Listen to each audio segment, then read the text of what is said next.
and welcome. I'm Cece Barrett, and I welcome you on behalf of League of Women Voters.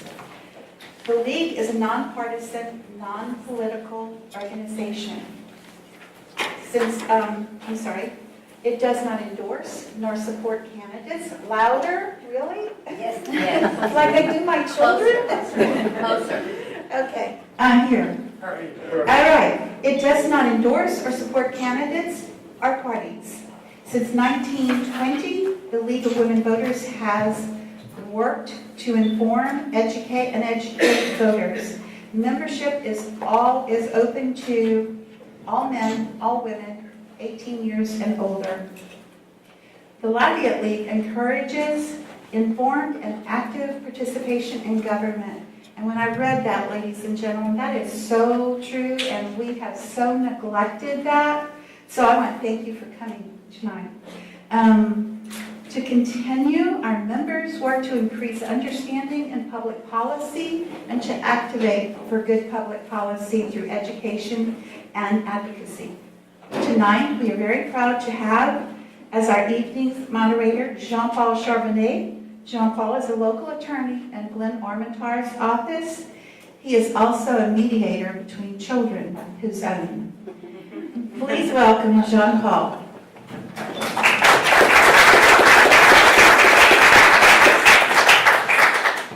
Well, good evening, and welcome to the Candidate Forum. We are pleased to have a live audience tonight and pleased to have viewers.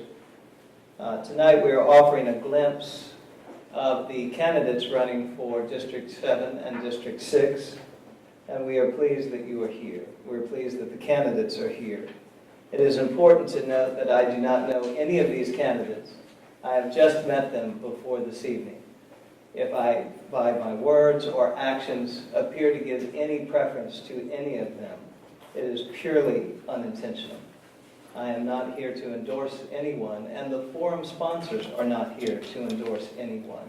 And that is important, and that is why the questions that were formulated for tonight have not been given to the candidates in advance. They are going to be hearing them for the first time as I read them tonight. The forum will work this way. There will be a 1-minute opening statement where the candidates may introduce themselves. Following that, there will be a question and answer period. After that, there will be a 2-minute close for the candidates to be able to make a final statement to you. There is a timekeeper that will help us keep the evening moving along. Mr. Richard Cusimano has agreed to strictly enforce the time, and he will limit the answers to these questions to 1 minute, and he will give our candidates a warning at 10 seconds and then alert you to stop at 1 minute. I'll ask the candidates to please honor that time limit so that we can get through all of the questions that were prepared for you tonight. I know that you have a lot to say, and we want to hear a lot, but there are many questions, and there are 4 of you, which we want to give each of you equal time. Thank you. So let us begin. We will begin with our opening statement, and we will begin with District 6, Mr. Justin Santana. Thank you. Thank you to the League of Women Voters for having us here tonight. It's a tremendous public service, and really honored to be here to speak with you. My name is Justin Santana. I'm running for school board in District 6 to bring a positive change to our school board. My wife Marie and I, we live in the St. Street area with our 3 young children, and we can walk 2 of them to school every morning to excellent schools right in our neighborhood. And while that may sound like a small town luxury, the reality of the situation is that we're facing some big city problems in our school system. Problems, the kind of problems that if we leave unattended, they'll cause a good system to fail. And so we need a board ready to accept that, ready to meet that challenge. And every decision our board makes should be focused on the education that we're providing our children. Because if there's one thing that the people of District 6 agree on, is that we need to put children first. Thank you. Thank you. Ms. Kathleen Schott-Espinosa. Thank you. Thank you to the League. In particular, I'd like to thank the League for their efforts prior to this event, registering the newest voters in Lafayette Parish. We all owe you a debt of gratitude. I am a mother of 4 children who currently attend public schools in Lafayette Parish. I am a teacher who has spent the better part of the last 20 years in a classroom. And I am a lifelong resident of District 6. I have attended almost every school in the district: S.J. Montgomery, Myrtle Place, Lafayette Middle, and Lafayette High School.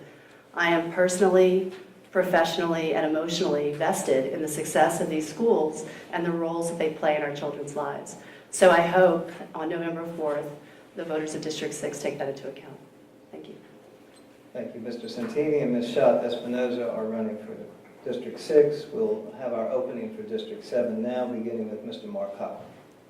Thank you. I also like to thank the League of Women Voters for hosting this forum.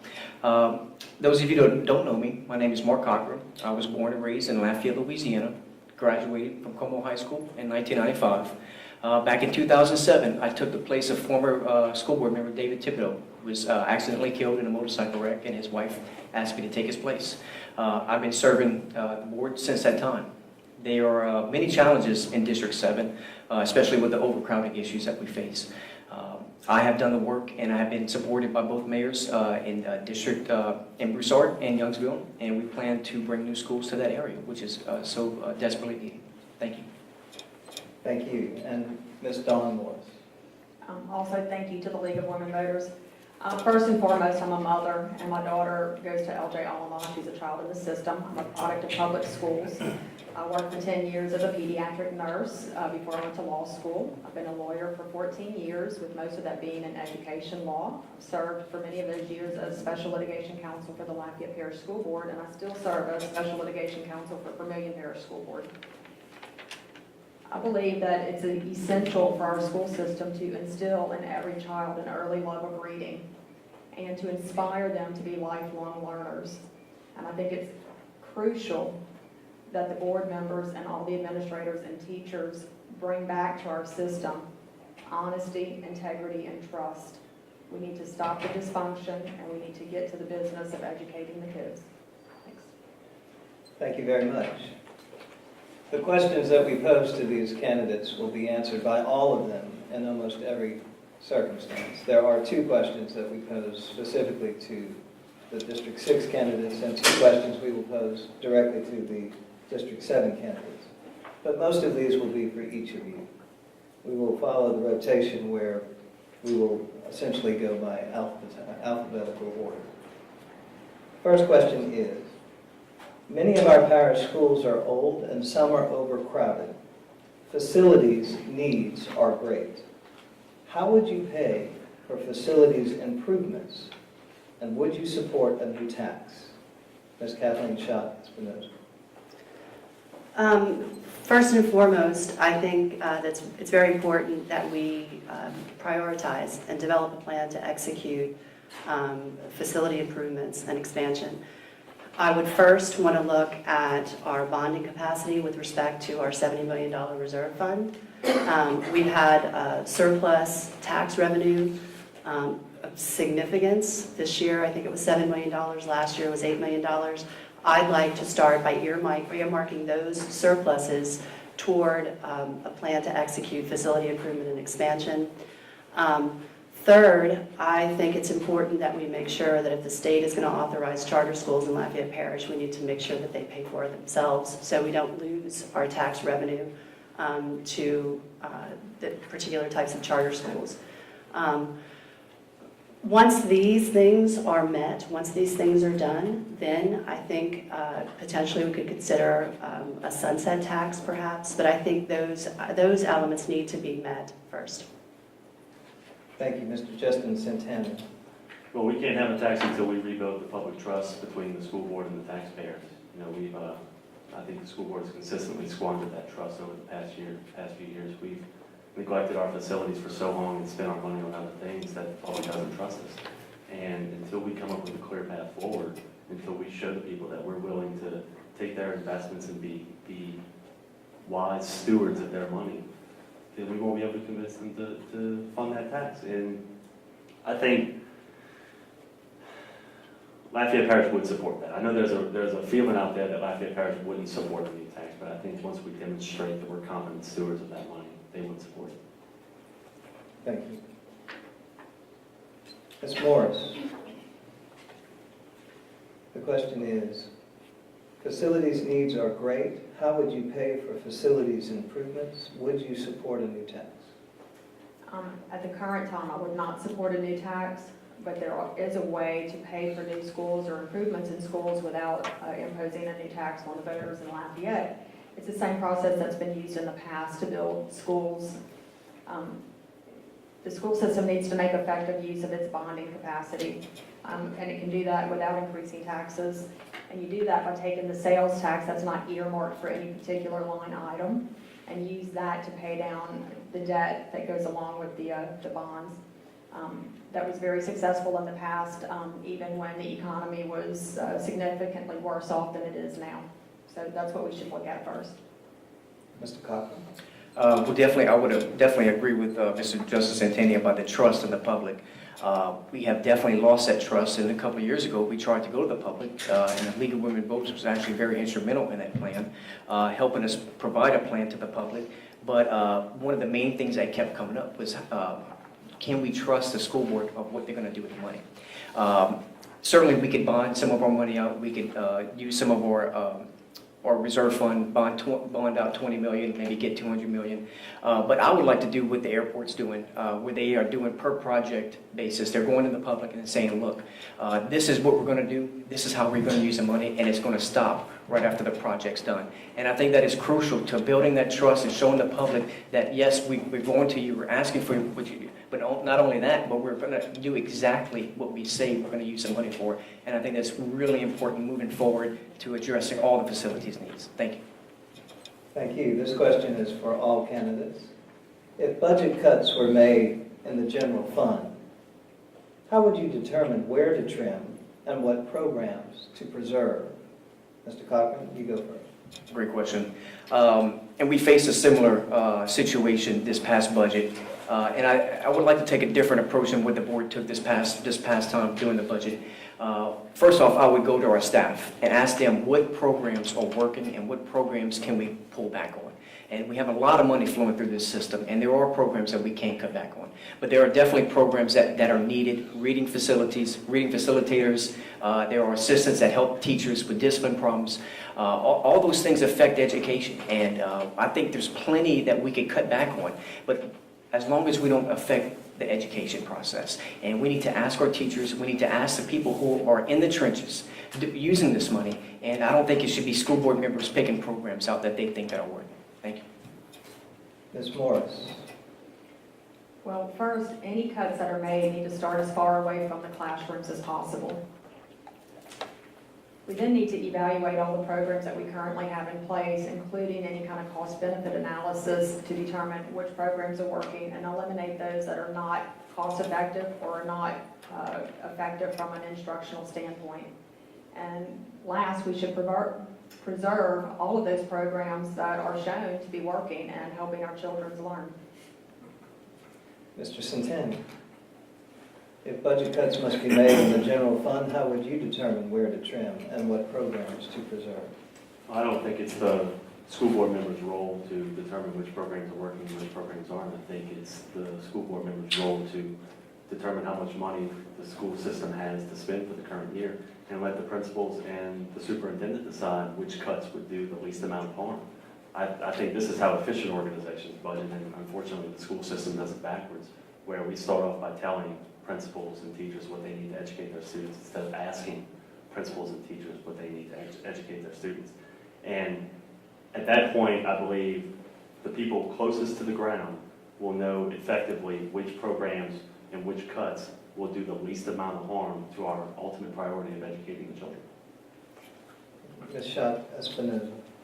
Yeah, I agree. The cuts should be focused as far away from the classroom as possible. I think that we should also look at duplications in the system. Standardized testing, for example, I know the district mandates more standardized tests than the state of Louisiana does. I think, I don't understand why we're paying teachers when we pay teachers to assess students, but we're also paying testing companies to do that. I think that would be one avenue to look at. I agree also with the sentiment that was expressed that it's not up to the board to evaluate the efficacy of the programs that we provide to our children. It is, we should not just pay lip service to site-based management. We should go to the teachers, the support staff, the administration in the schools and come up and institutionalize a way in which our teachers and our support staff and our administrators can participate in the policymaking process. Thank you. This next question is for the District 7 candidates. Differences of opinions have arisen among the board and the superintendent. Been making the news a lot lately. How should a board member handle differences of opinion among his or her colleagues or between the board and others? That question will first go to Ms. Dawn Morris. Well, I think the key to any effective relationship, including between board members themselves and between the board as a whole and administration, is to promote and to show mutual respect for each other and their different opinions. There needs to always be a high degree of professionalism in all dealings. There needs to be integrity and honesty and transparency. And everyone needs to stay open-minded and consider the pros and cons of all of those matters that are being discussed so that they can work their differences out and hopefully come to a consensus for the good of the school system and for all the children in Lafayette. Mr. Cochran? Definitely, I would start with leadership and communication. Prime example, the budget that we just recently went through, our board president, there was no communication between any of the board members. There was the 5 or the 6 that the board president was working with, and it never reached across other lines and kind of reached out to the other board members and say, hey, you know, can we find a compromise in the middle? And that was not done. And in light of doing that, we pushed our budget back, and it's still not approved. And we lost teachers because of it, because they went to other districts. That's one thing I would do. First of all, and there was no respect for the staff. If that was one thing that kept coming up. There was absolutely no disrespect for the staff. And if you have disrespect for the staff, there's no trust there. And there was no trust for the board members as well. So, This question is for the candidates of District 6. Please describe your experience with conflict resolution and consensus building. Ms. Chavez-Espinosa.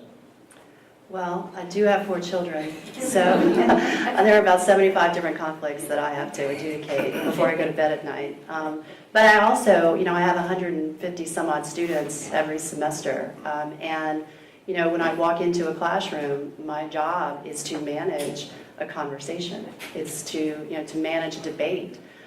So this becomes part of what I do, and I think there are rules that you have to play by that keep open the lines of communication, and I think that if you maintain consistency, that makes for a more effective conversation, a more effective understanding of how a conversation should take place. So with that respect, I think I actually do have quite a bit of experience in dealing with different types of personalities, different types of situations. Mr. Santini. Well, I'm going to go, instead of my children, I'm going to go back to my childhood and say I'm from a large family, and we had our share of disagreements, as anybody who had a large family can attest. My younger sister, in fact, whenever she wouldn't get her way, she would hold her breath until she passed out. And I kid you not, that's one way to handle it. Another way to handle it is we can act like adults, and we can show some respect to each other, because that's where it starts, is with respect. Just because you disagree with someone doesn't mean that they're an enemy. I mean, it's very easy. One of my best friends is, we disagree on just about anything, but he's still one of my best friends. So I'm sure I won't agree with every board member that's in that room, but as long as there's mutual respect, I'm sure we can work everything out. Thank you. This question is for all of you. As a school board member, how will you reach out to parents, teachers, and students to understand and help meet their needs? That question goes to you, Mr. Santini. I've said before that I plan to use my school board salary to host a monthly district meeting. I don't know if it's against the rules or not, but right now I plan to rotate it among the 5 schools in District 6. If it is against the rules, we'll find somewhere else to do it, but it'll have pizza and babysitters and tutors, and if anybody can think of anything else, I'm happy to provide it. Anything that will allow a parent or a student or a teacher conveniently come and find me and tell me how they like the job that I'm doing, what I can do better, what the school system can do better, because we hold everyone accountable, and I intend to be held accountable as well. Ms. Chavez-Espinosa. I respect Mr. Centani's idea quite a bit, but I also have a bit of experience organizing forums and know that it can be difficult to get a group of people, out of their homes in the evening. So, I mean, I feel like it's important to meet the parents where they are. I would like to be the kind of school board member that goes to, open houses at the beginning of the year, that, gets invited to the Christmas programs and goes, that is present when the students, when the parents, when the teachers are in the schools themselves, if I'm welcome there. That is how I would like to be able to communicate with my constituents. And at the same time, I also think it's important for a board member to do their homework. They have to understand system operations, because they are a partner with central office staff in communicating and articulating how the system works. And so I think that, meeting them where they are and then coming to them with good information. Thank you. Mr. Cockrum, as a school board member, how will you reach out to parents, teachers, and students to understand and help meet the needs of these communities? Well, first off, since I've been on the board, I've had my cell phone on the website since I've been there. And so I'm very easily contacted. Emails, in fact, I would even get phone calls and emails from other districts, so I'm not going to go too much on that. But I love football games. I love the basketball games. I love all the activities that the schools have. I'm in contact with all my principals, and they alert me for any type of function that these schools have, and I try to make each one of them that I can. And just you'd be amazed by just going to a Como football game, how much information you get and how much interaction you can get from the parents. It's quite amazing. Every time I leave a football game, I have a list of phone numbers and people have to call back. So that's just one of the ways I communicate. Ms. Morris?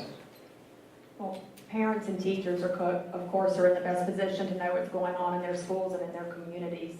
So the best way is to just maintain a very open door policy, to be physically available, but also to use social media, Facebook, websites, telephone, to allow parents and teachers to contact me with any concerns or issues that they have, to listen to them, to direct them to the appropriate person or policy to take care of those issues and concerns, and then to follow up to make sure that those matters have been satisfactorily taken care of.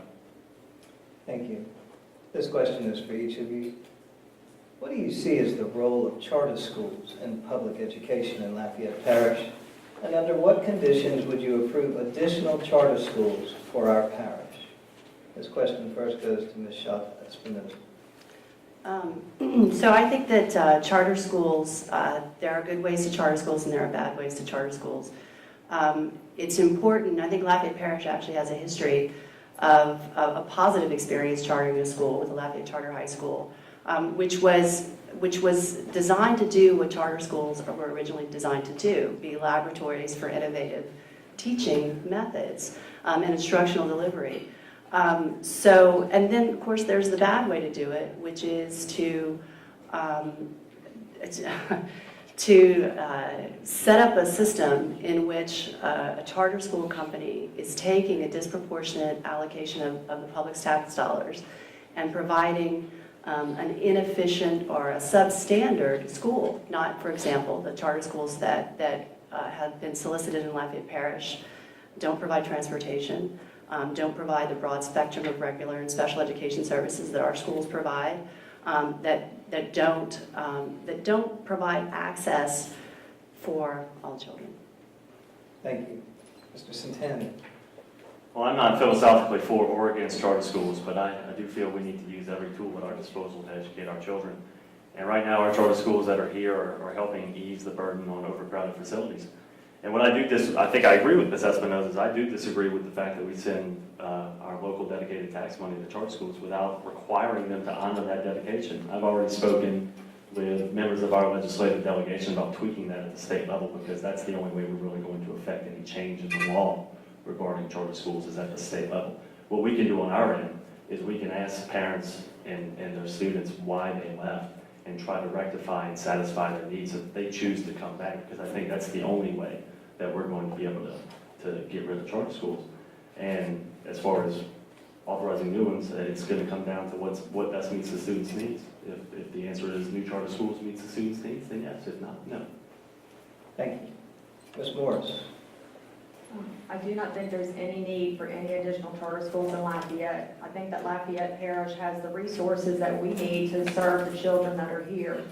We've already had for many years some very successful and amazing schools of choice that provide plenty of choice for the students across the parish, including the French Immersion Program, which is very successful, as well as several of the others. There's been a lot of discussion about the millions of dollars that have been lost to the 2 charter schools that started this year and the additional funds that will be lost to the charter schools next year. But along with that is also a loss of our bonding capacity. For every $1 million that goes to a charter school, we're losing about $10 million of bonding capacity, which we can use to build our new schools and to improve our facilities. So at this time, I don't see that I would support any additional charter schools in Lafayette. Thank you, Mr. Cochran. Well, until recently, I was pretty in the middle of charter schools. I wasn't too sure what they brought. Last week, I was able to tour a facility, the one in Youngsville, and it was. I was very impressed. It was run very efficiently. They had some things that I just wasn't expecting. They had some teachers that I recognized that were teaching in there. They had some assistant principals that I recognized that left our system. In my district, District 7, we have 2 charter schools that are on their way in there. It is very hard for Lafayette to keep up with the growing needs of Youngsville and Broussard. It's very, we're dealing with 2 communities that are at the top of the list of expansion. So I do say they do have a role in what we do. It's hard for me to visit a facility like that and see the positive things that were coming out of that, and not give that choice to the parent. And that's one thing that is not being said, is that it gives another choice to parents on education. And I think that that's very sacred, and I think that we should give them that. They should not be not allowed that choice. Thank you. Thank you. This question is for each of you. Common Core state standards have been in the news a lot lately. Those state standards were adopted by the Louisiana Department of Education. What is your understanding of Common Core? And what do you believe, hope, or worry its impact will be? Mr. Cochran, that question goes first to you. Well, first off, Common Core, I guess I have a lot of different views about it. I do like the standards, but I really can speak very hostile, I guess, on the way it was implemented. They shoved it down the throats of the teachers. They didn't even look at it, if you ask me. They were ahead 2 grade levels in math, which was, you could tell if the state would have just looked at the curriculum, they would have known it. And it was up to parents and teachers that figured that out. So the way it was implemented was just a complete mess. And it really sent a bad message from the state on what they're trying to do with our public school system.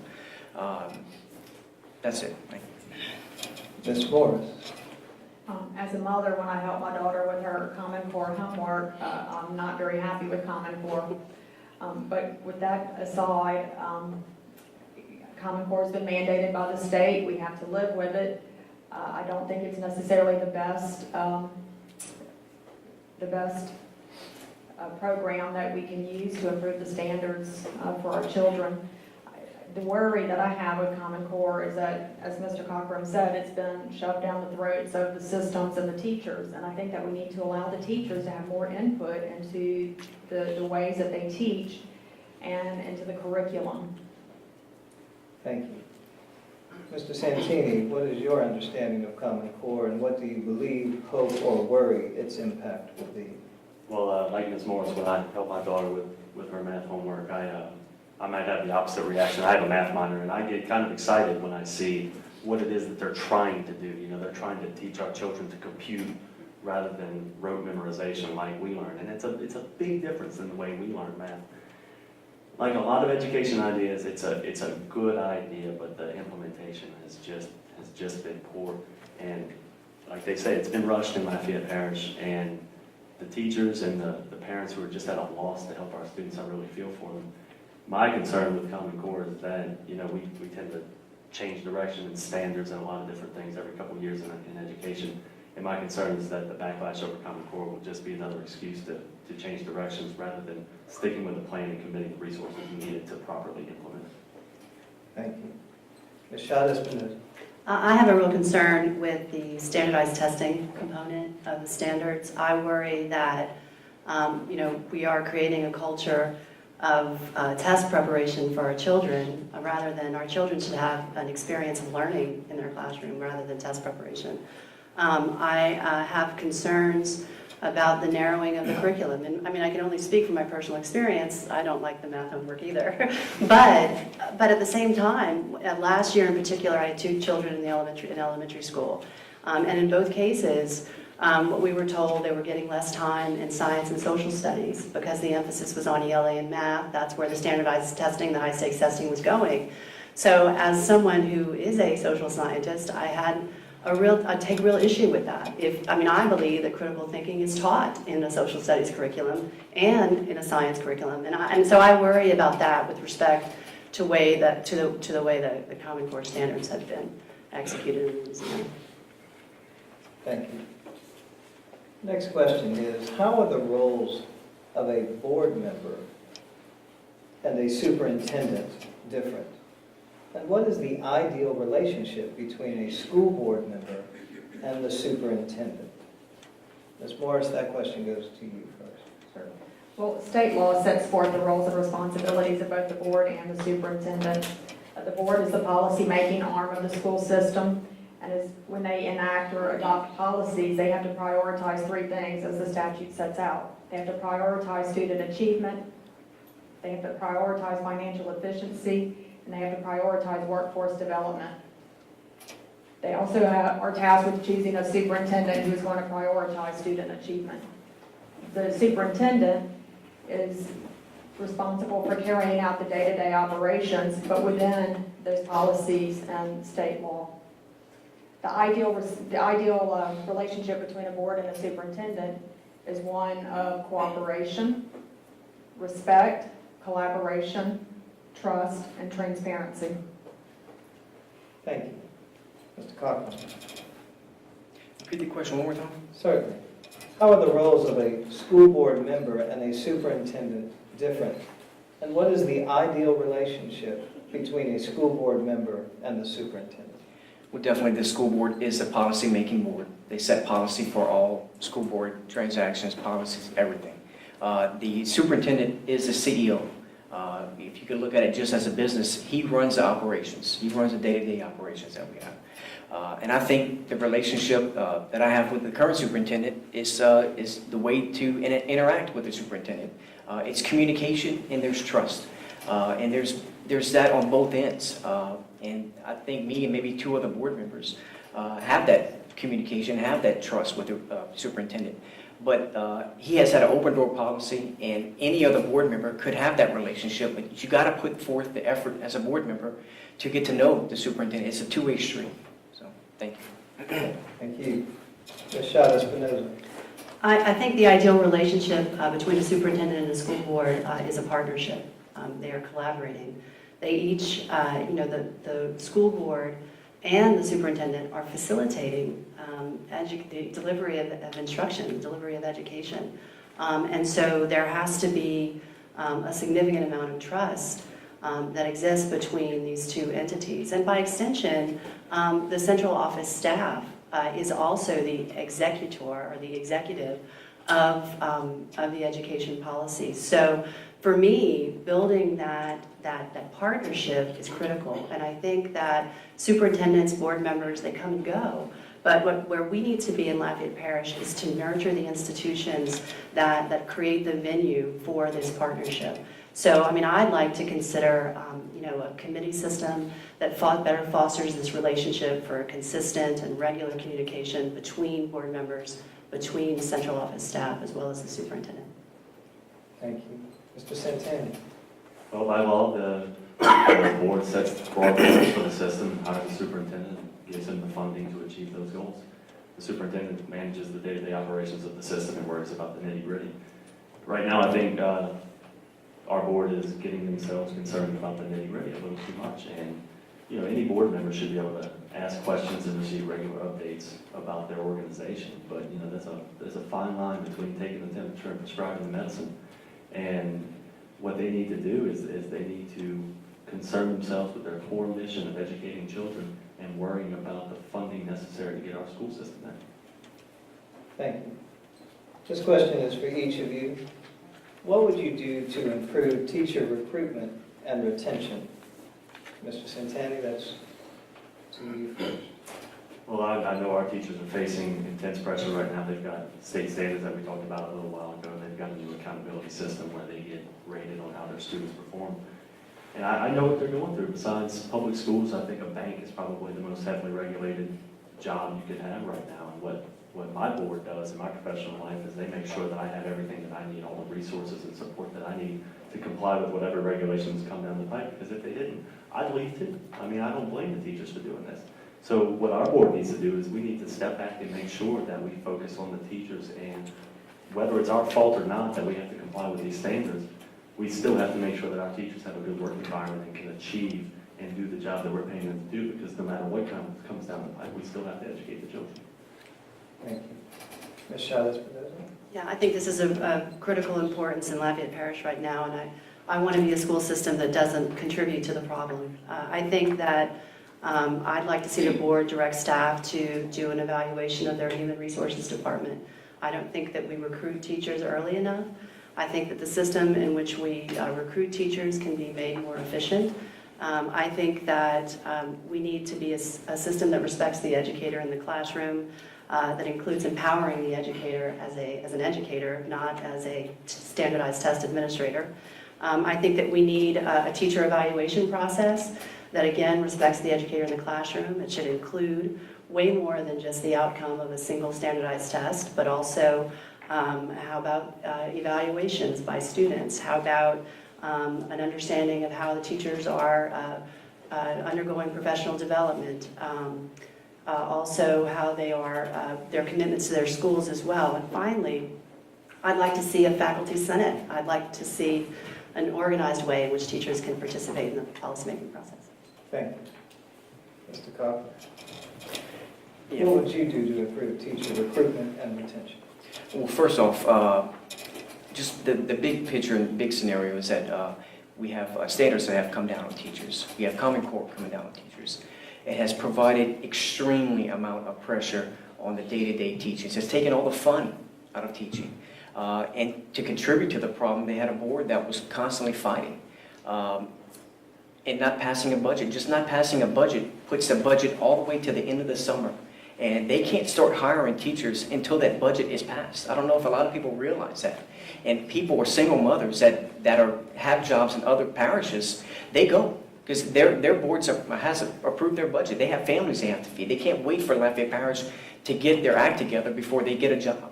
And we have lost a tremendous amount of teachers by just not passing a single budget. Having a good board that just listens and communicates with the teachers and finding out why they are going to other places is crucial. And if as long as we are not adding to the problem, which we have been, we could be in a better position to retain our teachers. Thank you. Ms. Morris. Sure. We need to have in place inspirational leadership that's honest and supportive of our teaching staff. We need to provide a nurturing and healthy environment that promotes education and teaching. We need to remove from the teachers tasks that take them away from teaching, tasks like mopping their floors, emptying their trash cans, and doing administrative paperwork. We need to seriously improve teacher morale and remove the atmosphere of fear and intimidation that many of them are currently working under. And we need to improve and make more effective the current discipline procedures. Thank you. This question is for the candidates from District 6. What programs or approaches do you recommend to improve educational outcomes for children in lower performing schools? And Ms. Chavez-Espinoza, that question goes to you first. Again, I want to echo what's been said already, that really, it's not the school board's job to pick and choose programs that central office staff brings to the board to approve or not approve. I think that We need to do a better job of evaluating at the school level. Let's have teachers, let's have support staff, let's have administrators participate in this process and help us with the evaluation, right? The superintendent, central office staff should come to the board, show us that these programs have been evaluated, they've sought the input of school-based employees, of teachers, of administrators, and said these programs are working, these programs aren't working. This is not a one-size-fits-all system. We can't administer instructional delivery that way. It's not a one-size-fits-all. We have to evaluate it school by school, and I think that taking these types of evaluations to the board will be a more effective way to deliver resources. Thank you, Mr. Santana. Well, I've mentioned that my wife and I have 3 young children, and because we both work, we've experienced the full range of daycare offerings in Lafayette, from facilities that do flashcards with 1-year-olds to the ones that are purely babysitting services. And my favorite part of the turnaround plan is the part that mentions early childhood education, because we have a captive audience of these children that are in daycare centers. And part of the turnaround plan was sending teachers to help employees of these centers help these students learn. You know, have them count, have them stop watching TV, have them learn their alphabet, so that when they get to us in kindergarten, they're not so far behind. And I think that would be a great first step to making sure that children read at grade level. Thank you. This question is for the candidates from District 7. What programs or approaches do you recommend to increase school readiness for children entering kindergarten? Ms. Morris, that question goes to you first. I'm sorry, can you repeat the question? Yes. What programs or approaches do you recommend to increase school readiness for children entering kindergarten? Well, I think certainly the part of the turnaround plan that talks about collaboration with local and community facilities, daycares, and other early childhood learning programs is essential. As I said, I think that we should promote in all children a love of reading at a very early age, as well as that desire to be a lifelong learner. So I think the school system does have to work collaboratively with those local child care facilities. We also need to put in place the appropriate pre-K3 and pre-K4 programs and make use of any grants and funding that assist with those. Mr. Carter. Again, I would like to echo Ms. Espinosa saying the board does not really get into the certain programs, but one that has definitely been my favorite that I've seen throughout the years is our Fast Forward program. It is a scientific reading program that has just incredible at teaching the brain how to read. And I've actually went to the programs and worked on these programs myself. I'm currently dyslexic, so I thought it could help me out a little bit. But it's amazing how it tricks the brain into better reading. This is a program that is granted it is expensive, but we have private school kids actually dropping their kids off and working on this program. And we have 3 different facilities in our district, so that would be the program that I recommend. Thank you. Thank you. This is for each of you. If a parent or principal comes to you about an issue at a particular campus or a situation involving a particular teacher, what is your role as a school board member in resolving that issue? Mr. Cochran. Great question. We get that question quite often. First off, I always, in that situation, it is not my duty as a school board member to micromanage that situation. What I will do is I will listen to the parent. I will give the principal a call. And usually the principals know why I'm calling them. They know exactly what incident it is. But as far as that is as far as I get involved. I let the people on the ground, the people that know exactly what's going on. A lot of times parents will overcompensate and call the school board member as soon as there's a problem. And you have to let the people, the teachers, the principals on the ground facilitate it in, because they're the ones that know all the rules and know exactly what actually happened. Because a lot of times you hear one thing from a parent, and then you start asking around and talking to the principal, and it ends up being a completely other side of the story. So it's important to get both sides of the story. It's important to let the parent know that you're listening, but it's also very important that you don't get involved. Thank you, Ms. Morris. Thank you. Of course, the first step is always to listen actively to any individual, including a parent, when they come to you with any concerns. As a board member, the next step in that process would be to direct them to the appropriate person or policy to help them with whatever their particular issue is. Basically, to tell them how or what the chain of command is. For instance, a teacher, if it's an issue involving a student, you'd want to direct the parent to go and talk directly to the teacher first.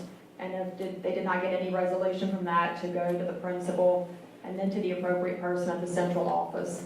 And as I said earlier, I would always maintain an open door policy so that if there was still no satisfactory resolution, that parent could give me a call and we could follow up through the appropriate channels at the central office. Thank you. Ms. Chavez-Espinoza. Yeah, I agree. I think you start at the school. When you take a problem, you go to the teacher, you go to the principal first. But then, beyond that, I would like to see a clear protocol in place. You know, in my observations of the existing board, there have been some inconsistent messages. Is it okay to go directly to staff with a concern, a constituent concern, or does it have to go through the superintendent's office?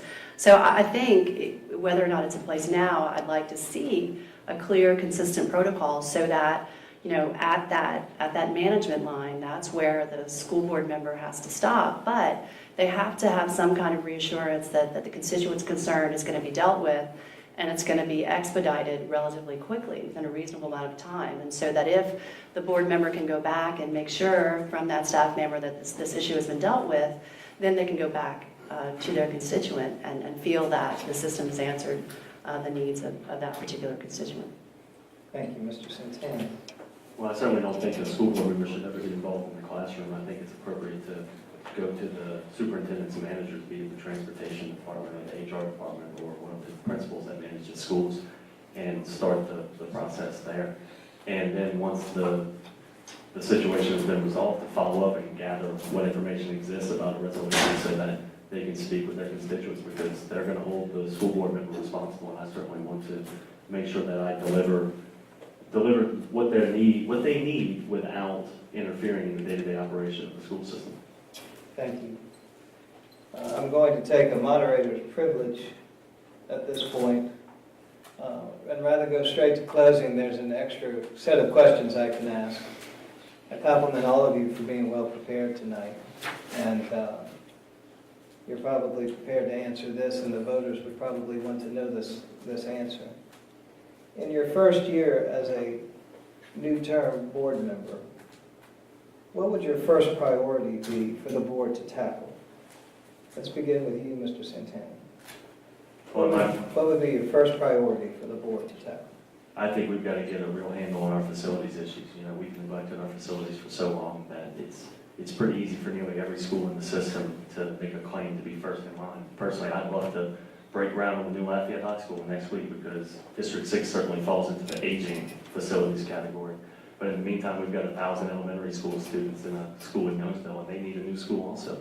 And so it's my belief that in the first year we could build new schools in the areas that have exploding population growth and take a little bit of the strain off our aging facilities and give us some time to get our hands around the facilities issue. Thank you. Ms. Chavez-Espinoza, what would your first priority be for the board to tackle?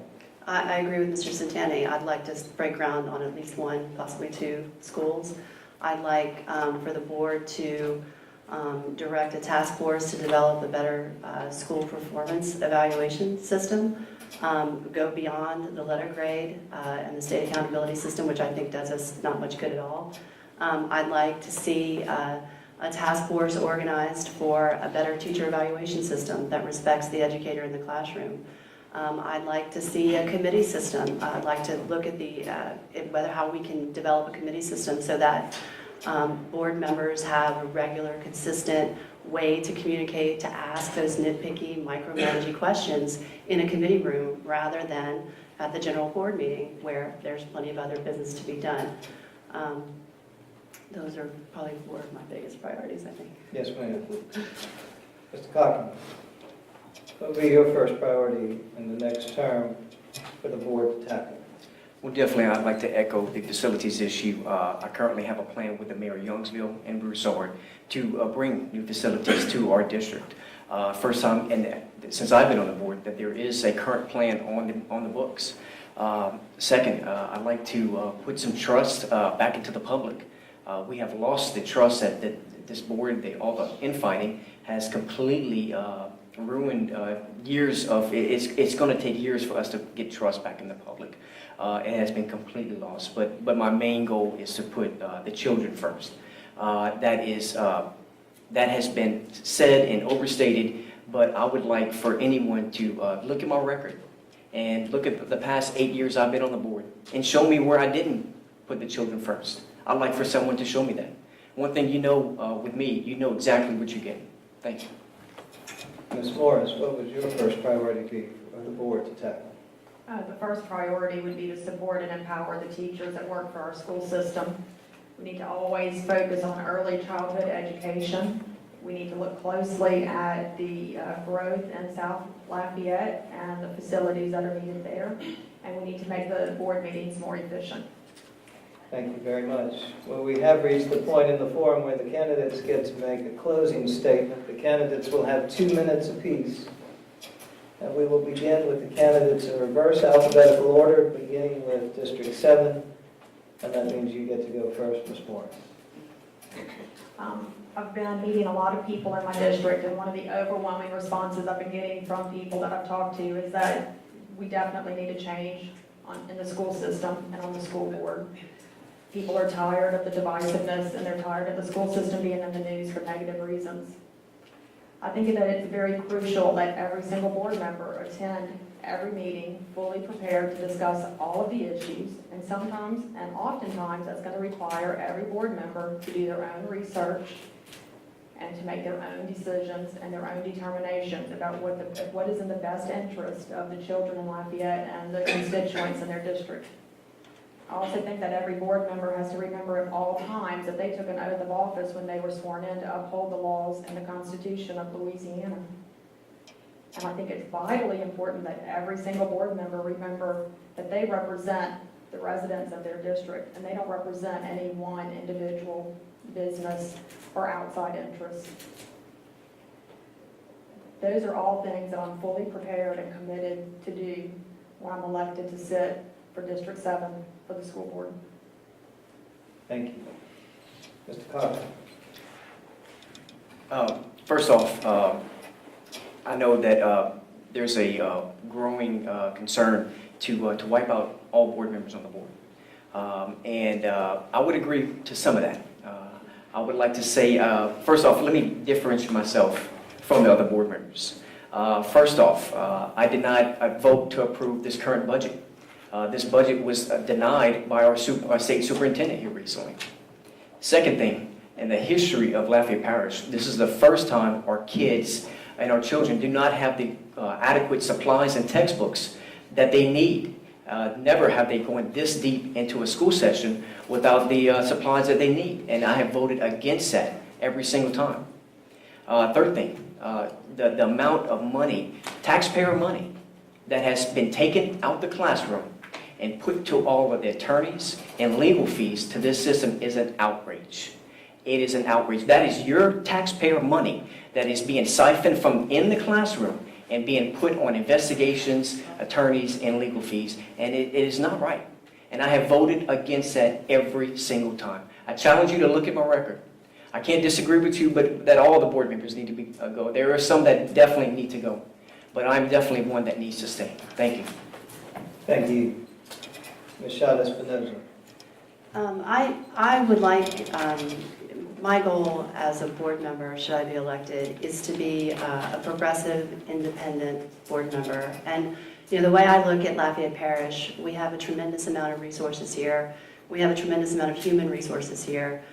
We have, for as long as I can remember, been a leader in public education in Louisiana. And as long as we don't lead from Baton Rouge, we will be in good shape. And we need to focus on what's right under our noses, the resources that we have right here in Lafayette Parish.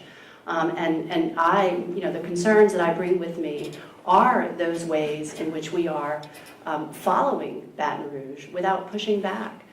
For example, the accountability system, this culture of standardized testing, the teacher evaluation systems, the charter schools, that have been authorized without board approval. So these are things that I would take with me to the school board to be, so that Lafayette Parish can continue to be a leader in public education in Lafayette Parish, or excuse me, in the state of Louisiana. Thank you, Mr. Centeno.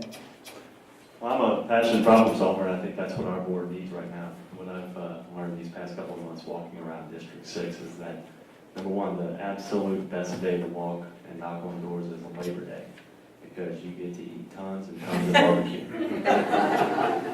But while eating that barbecue, I've learned that the residents of District 6 and Lafayette as a whole, they just want their school system to be the best. You know, one voter told me that our city and our parish is firing on 7 out of 8 cylinders right now. But that one cylinder is so crucial to where we want to go as a community in the future. I believe I have the financial expertise, the diligence, and the respect to make a difference for our teachers and children and help make our system a model of excellence in the state of Louisiana.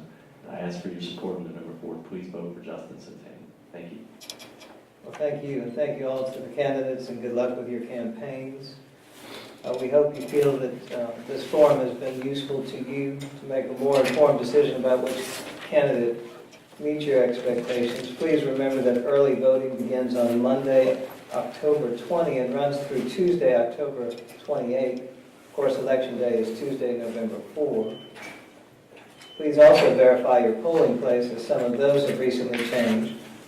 The League of Women Voters of Lafayette have questionnaires from judicial candidates that will be available online in the future at www.lwv-lafayette.org.